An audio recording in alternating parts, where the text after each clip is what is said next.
Rafale F-16 और JF-17 का comparison बड़ी जोरों शोर से मूव करता रहा, तो मैंने सोचा कि हम जरा उन फिगर्स पर जाऊं जो सोशल मीडिया पर बार बार बताए जा रहे हैं। तो पता ये चला कि 90% फिगर्स गलत कोट हो रहे हैं। तो एक्चुअल फिगर्स कहाँ से मिलेंगे, ये बड़ा अहम सवाल था। तो उसके लिए मैंने बड़ी कोशिश करके जो मैन्युफैक्चरर की स्पेसिफिकेशंस थी उनको मैंने उठाया और एक कंपैरिजन बना दिया। मैं जल्दी से आपको बता सकता हूं जो अवेलेबल है, कोई मैंने अपनी तरफ से इसमें ऐड नहीं किया। शाहिद लतीफ साहब आप बहुत बोले हैं सर राफेल के ऊपर भी, मैं चाहूंगा जरा सुन लीजिएगा ताकि आप कंप्रीहेंसिव इस पे जवाब दे सकें।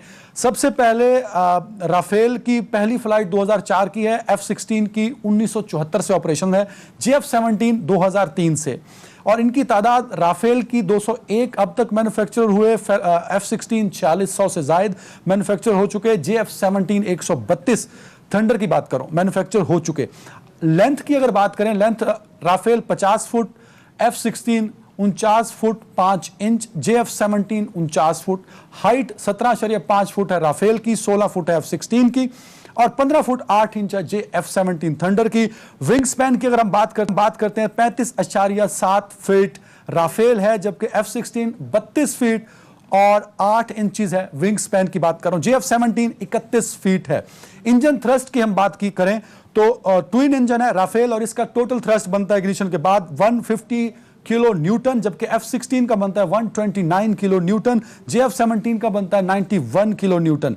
मैक्सिमम टेक ऑफ वेट तो 24,500 kg राफेल F-3 उठा सकता है, जबकि F-16 का टेक ऑफ मैक्सिमम वेट है 19,187 किलोग्राम, JF-17 थंडर का है 12,700 किलोग्राम।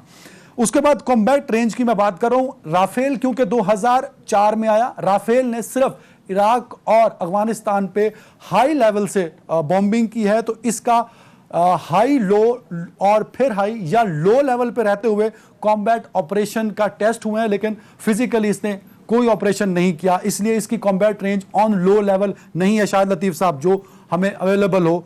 हाई लेवल पे इसकी ऑपरेशन की है 1850 किलोमीटर, जबकि F-16 की 546 किलोमीटर है। जब इसके अंदर तमाम बॉम्ब्स तमाम मिसाइल लगा दिए जाएं और F-16 सारा ऑपरेशन लो लेवल पे रहते हुए करे, बड़ा मुश्किल होता है और उसमें ज्यादा फ्यूल कंज्यूम होता है। 546 किलोमीटर बनती है जो कि बहुत ज्यादा और बहुत इफेक्टिव है।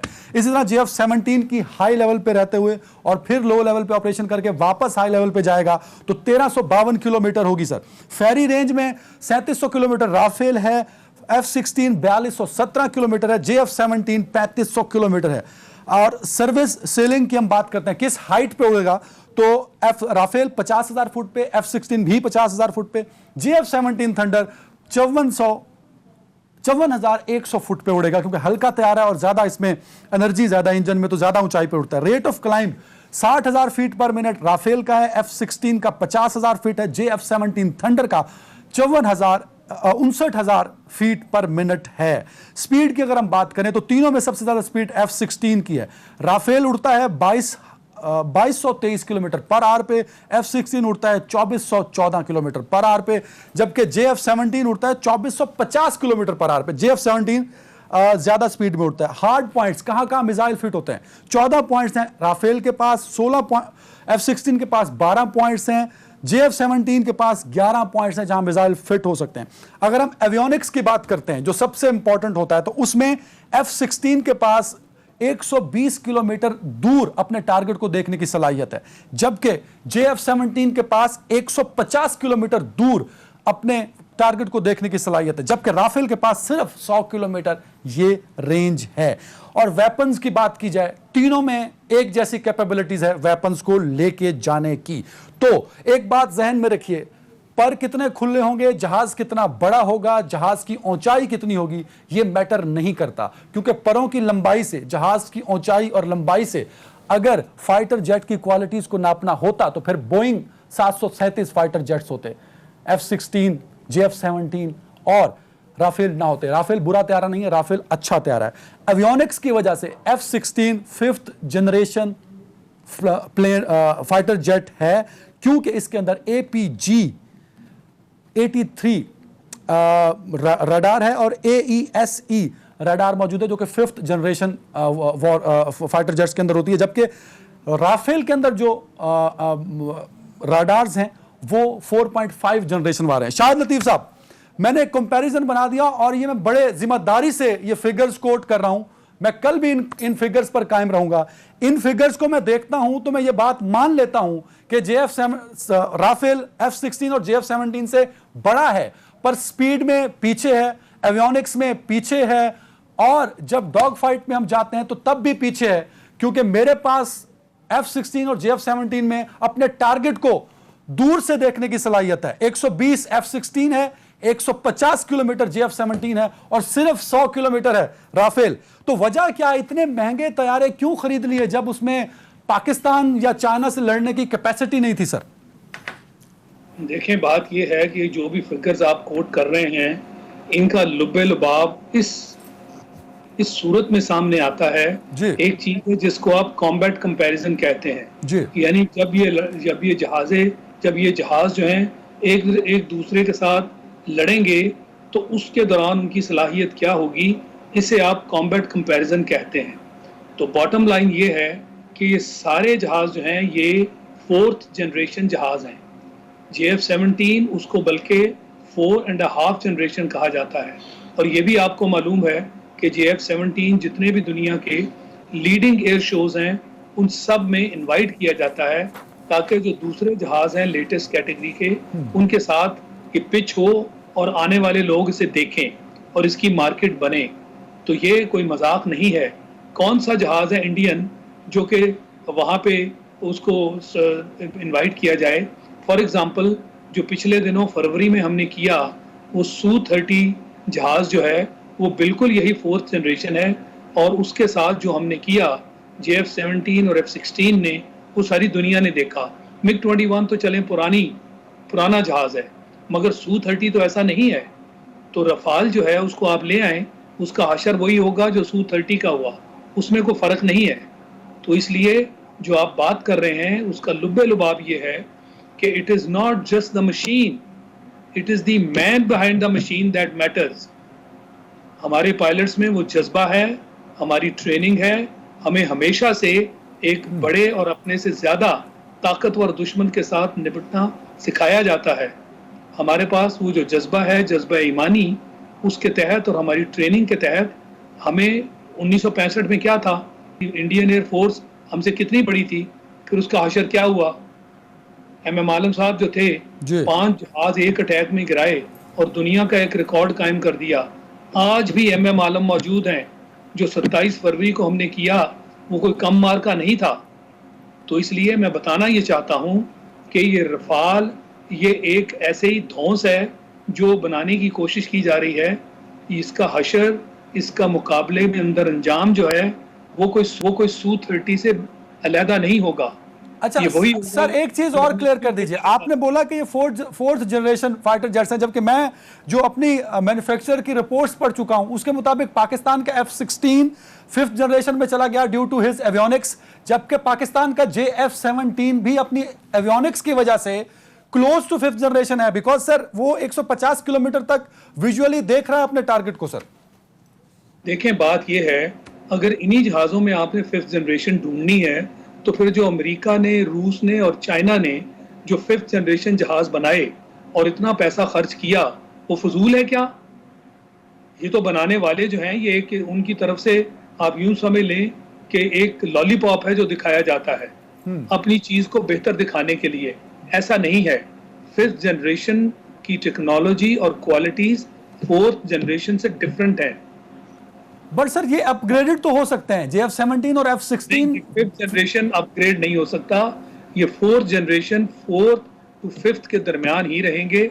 जैसे JF-17 को आप उसकी क्वालिटीज की वजह से 4.5 जनरेशन ब्रांड किया जा रहा है, तो 5th जनरेशन इसको अब ना कहें। ये गलत फहमी है और ये गलत फहमी के तहत मैन्युफैक्चरर जो हैं वो इस तरह की बात कर सकते हैं। और सर राफेल कौन से जनरेशन में आता है? 5th, 4.5 या 4th generation? Rafale 4th generation है, यूरोफाइटर 4th जनरेशन है, ग्रिपन 4th जनरेशन है। ये हैं आज के लेटेस्ट जहाज। तो 5th जनरेशन में ये आप अमेरिका को ले आए, सर रूस को ले आए। राफेल और JF-17 का आमना सामना होता है, मैं F-16 को नहीं ला रहा, JF-17 और राफेल का आमना सामना है, तो आप किसको भारी जहाज मानते हैं सर?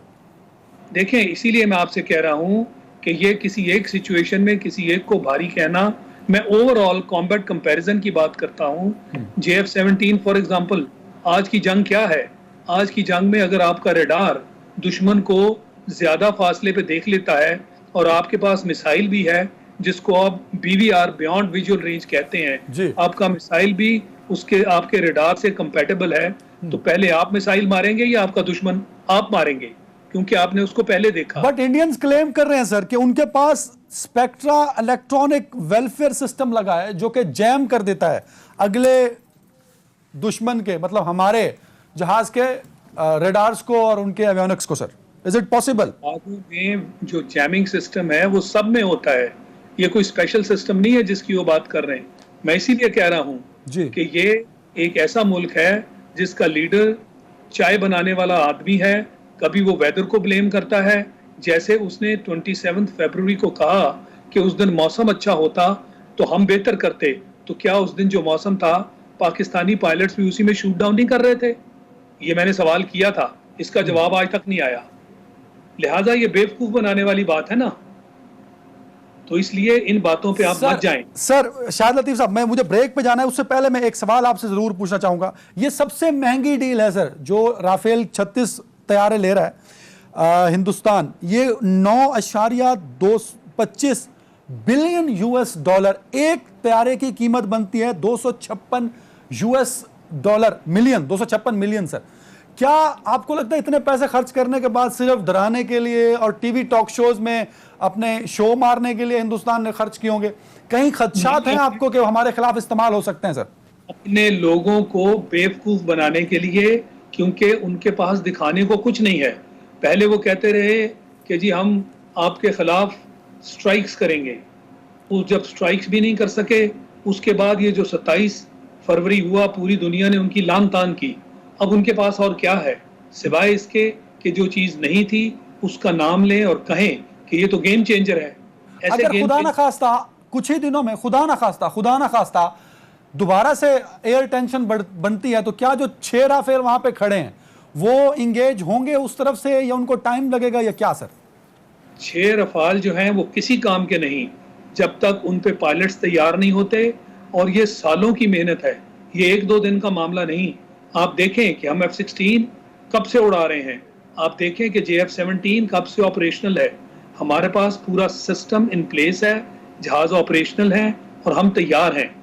ये 6 रफाल जो है ये कुछ नहीं कर सकते। सर आप क्योंकि खुद एक फाइटर पायलट हैं, मैं इसलिए बड़ा न्यूट्रल ओपिनियन आपका चाहूंगा शायद लतीफ साहब। अगर 2022 के एंड तक ये अपने मुआहदे के तहत 36 राफेल ले आते हैं तो ये ऑपरेशनल कब हो सकेंगे, एयर में कॉम्बैट कब तक कर सकेंगे? सर कितना टाइम चाहिए होगा? जैसे मैं आपसे कह रहा हूं कि ये सालों की बात है जब जहाज और पायलट जो हैं वो कंपैटिबल होते हैं और ऑपरेशनल होते हैं। इसलिए मैं नहीं समझता कि ये 1-2 साल में जहाज, उनका सिस्टम और पायलट्स इस काबिल होंगे कि उनको जंग में इस्तेमाल किया जा सके या उनसे कोई फ़ायदा उठाया जा सके। लिहाजा ये कम से कम 5 से 10 साल की बात है, ये इससे पहले ये चीज़ नहीं हुआ करती। बिल्कुल सही। एक ब्रेक पे जा रहा हूँ नाजरीन, और इस शाहिद लतीफ साहब ये फरमा रहे हैं कि 3 से 4 साल 5 साल को खुद फाइटर जेट उड़ाते रहे और पायलट हैं जंगी जहाज के, तो ये बिल्कुल सही बात है। कंपैटिबल होना जरूरी है पायलट को उस जहाज के सिस्टम के साथ, उसको कम से कम 4 से 5 साल लगते हैं। अगर इस दौरान टेंशन बनी पाकिस्तान और हिंदुस्तान के दरमियान तो राफेल हवा में नहीं होंगे, और जब राफेल हवा में होंगे तब तक 5th जनरेशन हो चुकी होगी और पाकिस्तान JF-17 को 5th जनरेशन मुकम्मल कर चुका।